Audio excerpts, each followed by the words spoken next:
I wasn't planning on making a video today, but the lighting turned out to be perfect. So I decided to finally film this video. I was pretty busy with school. I had 3 tests last week, so I was trying to study and make sure I was prepared for those. So now I finally have time and I can't wait to tell you stuff. Week 13, I had my first appointment with my OB. And it went really well. I also had an ultrasound, so I got to talk to 2 ultrasound technicians and everything was good. During the ultrasound, I actually got to see the baby move and I wasn't expecting to see it move. Like I was just lying there and then all of a sudden it like scrubbed its face and I was like, oh, did it just move? And she was like, yeah, it's really active. And I like, oh, my heart just melted. That made it real to me, was seeing it move and realizing that it's moving inside of me. Like that was just awesome for me. And I didn't think to take a video, but next time I have an ultrasound, if I can take a video, then I will. I got lots of cute photos.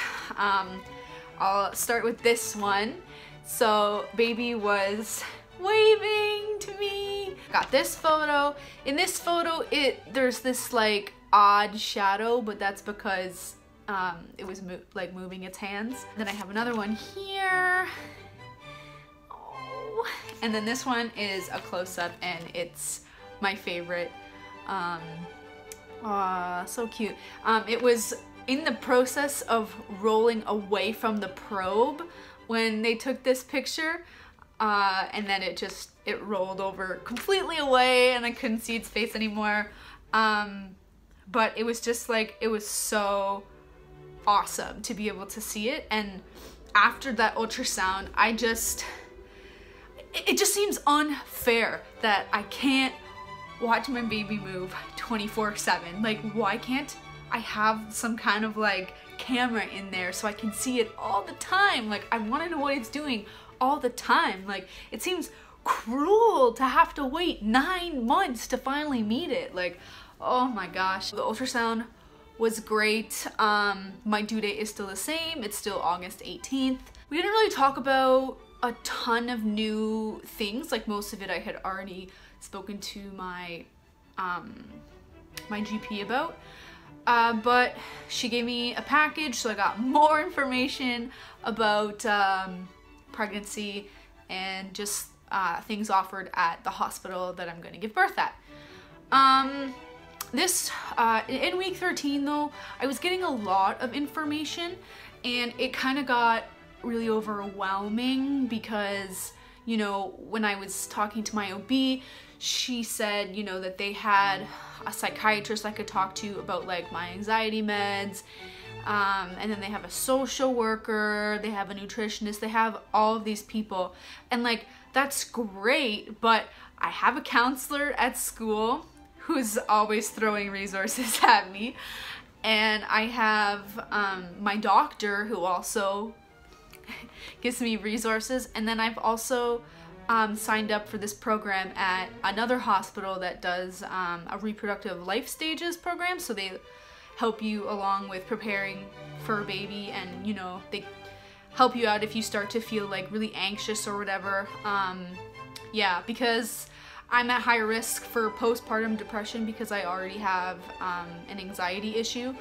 So that's why I'm doing this program. And so it's just starting to get to be a bit much, especially because a lot of the information I have been finding out on my own. So to kind of have like so many people, I mean, I'm going to be seeing a psychiatrist when I do the life stages program, so I'm like, why do I need to see one at my OB's office, you know? Yeah, so anyway, so that went well. I also found out this week that my GP is leaving the clinic. I got an email saying that she was leaving on March 23rd was her last day, and she was going, like, she literally sent out that email a day before she was going on vacation. So I was like, what the heck? Like, I love my doctor. Like, I don't want her to leave. Like, I wanted her to be my baby's doctor and be my doctor for like years. So at first I got a little bit upset, and then I was like, well, I don't really know where she's going. Maybe she's just going to another clinic. I might be able to follow her to her other clinic. And I did talk to somebody at the office, and they said that she's just going to a new office. So I might be able to just transfer over to that office, hopefully, because I really don't want to have to find a new GP. It took me so long to find this one. So I'm in the second trimester. I'm not really sure if the second trimester starts after week 12, like in week 13, or if it officially starts in week 14. I don't know, but I started to have a lot more energy in week 13. So much more energy, and it felt really great because I was starting school too, so I'm like really focused and you know, able to get up early in the morning and function like the whole day without a nap. So that was wonderful. I was a bit agitated a couple times this week because I had some frustrating conversations with some people that I know, and it literally was just like, there was like 2 or 3 conversations that just were really getting under my skin. So I was a little bit grumpy for a while, but that's all dealt with now. So I've had no nausea this week. I've been more hungry, which is great because I really had no appetite. I've been drinking 1 cup of coffee a day, having my coffee here because I had one earlier and I barfed it up, so I still need my caffeine, so I ate something and I'm gonna have another one. Still craving cake this week, so I'm starting to be like, I need to get myself some cake because I don't like craving something for like a super long time. I just feel like it's unnecessary. Like, I'll just eat it and get on with life.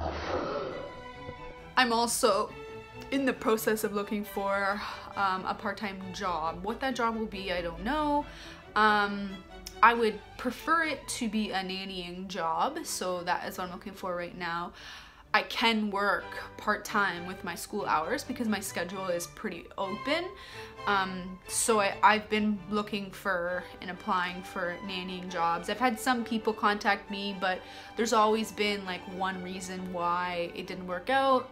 Some of them want me to have my own car, and unfortunately I don't have a car, but hopefully I find a job soon because I want to start saving, because I was hoping to purchase some stuff for baby like myself and not like just wait until I see what I get at my baby shower. So week 14 was kind of weird. I had no appetite again. I mean, like, I still had energy, you know, like I still was functioning and going to school and doing my homework and studying, like being really productive. I just, you know, like, there's nothing really that I feel like eating.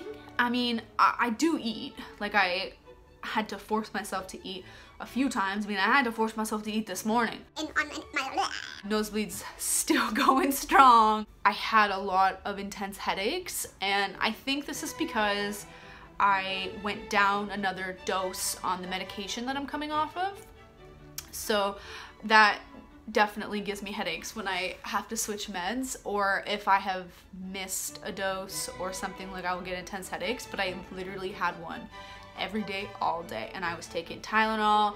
It wasn't working. You know, I tried Tylenol and coffee, which coffee I usually drink in the morning, and my stomach gets really acidic, so like I can't really drink that much coffee. So yeah, it just wasn't going away. It didn't even go away like when I had a nap or if I was sleeping, but I couldn't function. You know, I couldn't do much being awake. I powered through, like I did do stuff because I had to do stuff, but it really sucked. I know that this might be a little bit hard to believe, but I think I can feel baby starting to move. It feels like a fluttering in my like uterine area, and I guess it can be hard to distinguish because you don't really know what's bowel sounds and what's actually like the baby moving or whatever, but there's definitely a distinct like fluttering sometimes that I'm like, oh, like that is new. I've never felt that before. And I can feel it more when I'm lying down, which apparently like baby is more active when you're lying down. So I think I can feel it. I still believe that it's a girl.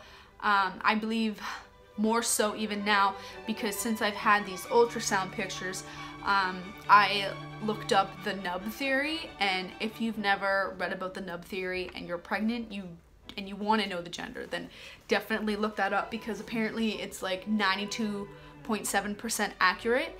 And there's like quizzes you can take online where they'll show you a picture, and then based on this theory, you guess whether it's a boy or a girl, and I got 100% on all of them. So it's like, so both genders have a nub by 12 weeks where their genitals are going to be, and you know, in the next couple weeks it'll form into a penis if it's a male, and it'll form into girl parts if it's a female. So in all of my ultrasound, I tried to find what looked like the nub, and in the 3 ones that I have of its body, like the nub looks like it is straight, which if it's a female, the nub will be either straight or like at max 10% angled up from the spine. So in all of mine, it's completely straight. And then if it's a male, then it'll be at a 30-degree angle up from the spine. So I don't know if you can see in this one, but if this is the nub, then it's straight. In this one, I had a harder time finding. I mean, I thought maybe this was it, but like basically anything that I thought was the nub was straight anyway, so there was nothing that was angling up. And also the skull. So in this picture you can see like it's kind of a flatter skull, whereas males are supposedly, they have like a brow line or something. I don't know, it's hard to tell with the skull. That's another theory because the skull looks different in every photo, so I don't know. But I was obsessing over that for a while. Lots of joint pain still. I mean, it can be hard to walk upstairs. Like my knees will like actually have sharp pains in them when I'm walking upstairs, and it's excruciating. So I've been taking elevators 1 floor. I'm that person. Baby is the size of a lemon. I don't have a lemon. I kind of have fallen back with like getting the actual fruits that it's the size of, but basically it's 8 centimeters. So that is like, I have this centimeter ruler. So then it's like this big. And that is like, that fits in my hand.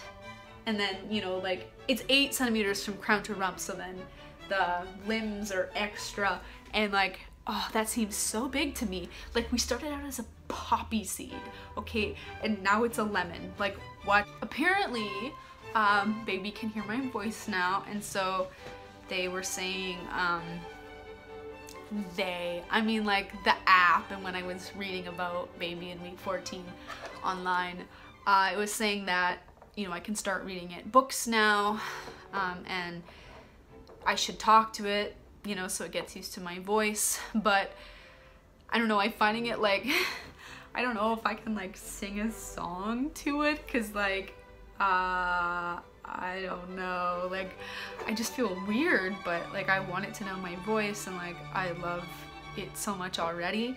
I've been playing it music. Pretty soon I'm gonna have to start buying books because I can't wait to read to baby. I've been like so talkative. Like I have so much to say about so many things, and my hormones get so intense that like when something bothers me, I end up like raging and ranting in my head, and before, like, it's actually come out of my head now and not through my mouth.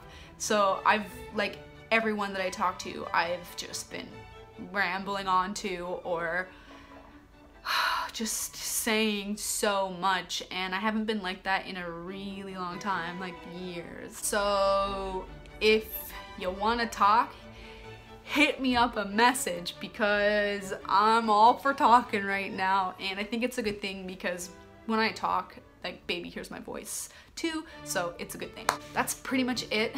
I will be making another video pretty soon because this week I only have a week more before I should make the next video. I have a couple other videos I want to make. I know I keep saying that and I haven't followed through, but I swear I will, okay? I will. It's just, I'm on reading week right now, so I have some more time, and I do have a lot of stuff I have to do, but I will have free time, and the weather is supposed to be nice this week, so yeah. Anyway, thank you so much for watching if you stayed till the end, and I will talk to you guys later.